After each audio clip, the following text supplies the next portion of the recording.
love Berlin. I've been here. This is my 5th time at the Berlin Film Festival, so I love coming here. So I'll always make time for it. And then Sunday, I don't know. We'll see what happens. Just happy to be there. His last movie, Oppenheimer, is up for 13 awards at the BAFTAs this weekend, including Best Actor for Cillian Murphy and his magnificent performance, so well deserved. Cillian is currently in Berlin to open the festival with his hard-hitting new movie, Small Things Like This. Take a look at the film, and then we're going to hear so much more from him and the rest of the cast and crew. Thank God you came when you did, Ben. We'll have some tea. I'll not, Mother.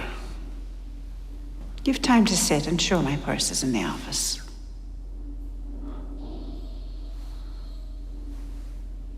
Leave your coat off. You'll feel the benefit later.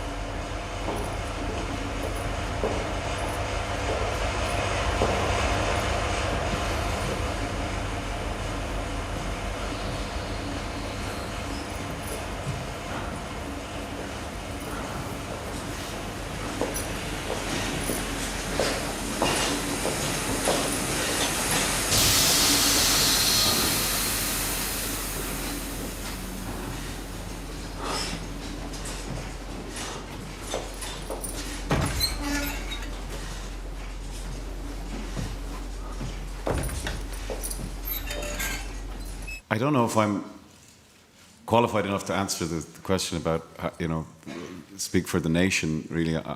But I do think that it was a collective trauma, particularly for people of a certain age. And I think that we're still processing that. And I also think that art can be a really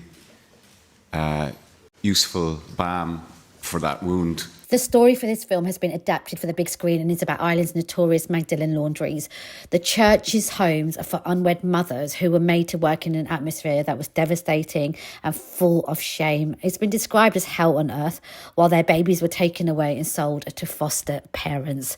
The film focuses on the horrific asylums run by Roman Catholic institutions from the 1820s until 1996. The book certainly was, and it was a huge seller in Ireland.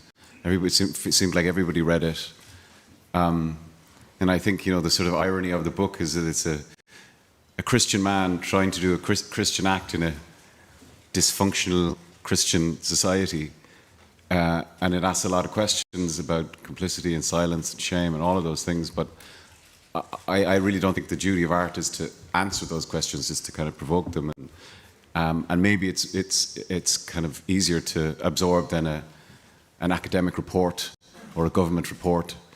So, sure, Enda will have something to say about that, but that's all I have. Yeah. This is hard-hitting and incredibly important, shocking, heartbreaking story, but it's fact. It's something that's happened. Not everybody watched the documentary, which was released, I think, about 8 years ago. There's also been books, and this film, I think, is going to be really, really important. And it's a reminder also that certain things that have happened in history that haven't perhaps been addressed, and those people that have suffered all those years later. Because I remember watching an interview with one of the women who at the time was probably in her late 80s, and she was talking about the fact that for 60 years she told nobody, not even her husband, what had happened, because they had kind of inbred this shame element, which just made you not want to tell anyone about all this trauma and horrific stuff that you'd had to go through whilst your baby was taken off you. It's obviously a very significant story in Ireland, and I think very pertinent and relevant for today, for a global audience. So this film is definitely going to hit home really hard for a lot of people. Cillian Murphy's performance is said to be brilliant. He stars in and also has produced the film, which is an adaptation of Claire Keegan's novel of the same name. Matt Damon's also a producer along with Ben Affleck. Cillian plays Bill Furlow, a devoted father and coal merchant who during Christmas 1985 discovers some startling secrets kept by his local convent. For me, it's a very personal story. For me, it's a story about grief. And structuring the pain of grief. I think that for me that was always the engine of the movie. and I get like a traumatic event myself. So I went through these different stages of grief together with Cillian, and tried to get to the bottom of that one. And so I always, because I'm not Irish and I don't own it, I didn't try to own it. Everybody helped me through it, carried me through it. So yeah, it's for me, it was like this personal journey I did with everybody around me. I was out in the New Mexican desert with Cillian, and I was sitting across from him watching what he was doing in Oppenheimer. I had already called Ben and told him what I was witnessing and how incredible it was. And a couple days later, Cillian said, I have my next movie I really want to do. And I said, we're starting a studio. Can we do it? And so, as Alan said, it really came together quickly. So I think sometimes it's serendipity that kind of pulls these things together. And obviously, we do the normal thing of receiving submissions and reading them, and we've got a whole team of people who try to figure out what our slate is going to be. But this one just kind of fell from heaven for us. It opened Berlin Film Festival, where Cillian Murphy was joined by producer Matt Damon and Alan Moloney, alongside director Tim Mielants, screenwriter Enda Walsh, and actors Eileen Walsh and Emily Watson. Take a look. I just think it's always, for me, being about good writing. That's the most important thing, and good collaborators. Because you can't do any work without good writing, and it has to speak to you first. But then, if it speaks to your collaborators, and I'm a really strong believer in re-collaboration. You know, in fact, all of these people here I've worked with more than once. You know, it's been a long journey working with these people. I think that breeds really good work. And then, in terms of how the audience responds, you don't really know, but you've got to believe it, and your collaborators have got to believe in it. And speaking of which, one of you's got to ask this extraordinary actor a question, because she's one of my oldest collaborators. We did a play with Enda 28 years ago. Sorry, Eileen, for aging us. But you know, that's one of the reasons I think that, you know, like myself and Eileen were in this playing husband and wife. Like Tim said when he put the camera on us, that he could just feel the history for free. And I think that's, if you can do that sort of stuff, it's kind of magic, you know, if you could put that on film. And I love that sort of stuff. Well, when I read this script, I knew immediately that this would be one of the great days of my acting life, to spend a day with Cillian playing that scene, which is... that on the surface is quite domestic and simple, and it sort of cuts through. It is something just the very worst of what humanity can be, and the kind of grip. I mean, I think, you know, people across many religions and cultures can understand the grip, being in that grip and not being able to break out of it. And what I think is remarkable about the film is that Cillian plays a man who's not political or articulate, or it's not, you know, the issue isn't raised in any format that we would recognize as protest, but it's just like this growing, his conscience is, it's the most delicate and beautiful thing that's just irrepressible. So I just knew that I wanted to be there, but I had the most tremendous fun as well. And I trusted all these people around me. We have to climb a mountain together. We have to, otherwise we fall down together, or if we reach the top, and then that's what we try to do. I remember I listened to a podcast that Claire Keegan did about the book, and she said that he's not a hero. He's actually a man that's undergoing some sort of breakdown. And I thought that was a much more interesting way to play it. And nothing is decided upon, nothing is, you know, planned. It all happens by accident, and it's all this kind of collision of, you know, this repressed grief and the stuff that's happening in his marriage and the stuff that's happening in the community. So I don't ever see him kind of as a hero. And I think the best thing about the script and about the book is that at the end, everyone has a different opinion about what happens. is it a happy ending? Is it a sad ending? Is it what's going to happen to Sarah? What's going to happen to the family? What's going to happen to his job? And it's not necessarily, like a beautiful, triumphant ending. I think not necessarily, but people can decide what they want.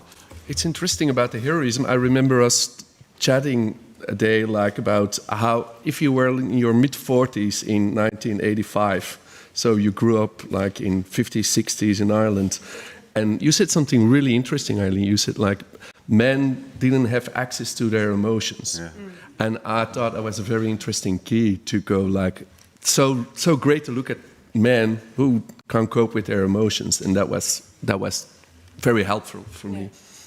It's changing every day. I mean, it's very hard to, there's not a perfect prescription for, but our feeling is that, and it will remain until we go broke, that making a good movie is really the antidote to any of these things, and that requires a lot of trust with your partners, and we had that trust with Cillian, with Alan. We thankfully had this previous relationship.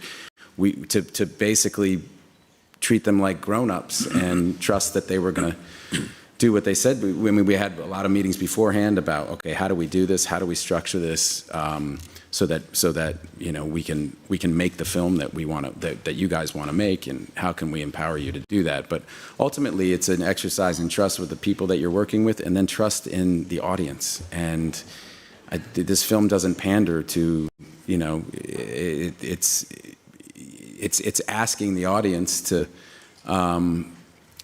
care about cinema, and I believe that there's enough of an audience in the world that still does, and that there's, these are the kind of movies that when I started out, when I really started getting work in the 90s, you would see movies like this all the time, and it was just part of our culture and our lives, and I'm really grateful to be able to bring a movie like this into theaters. I felt like my mother.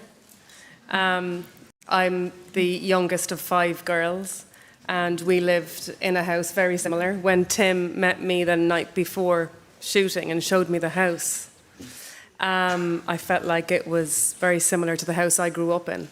And my dad was a coal man, and which my mother would kill me for saying. He was more than that.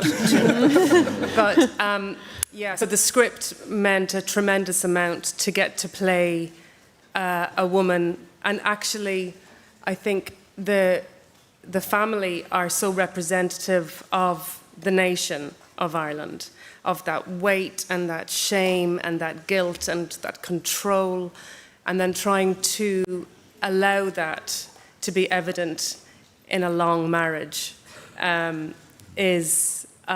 was very important. I think our friendship was an amazing place to start from, and the trust with each other just allowed it go deeper.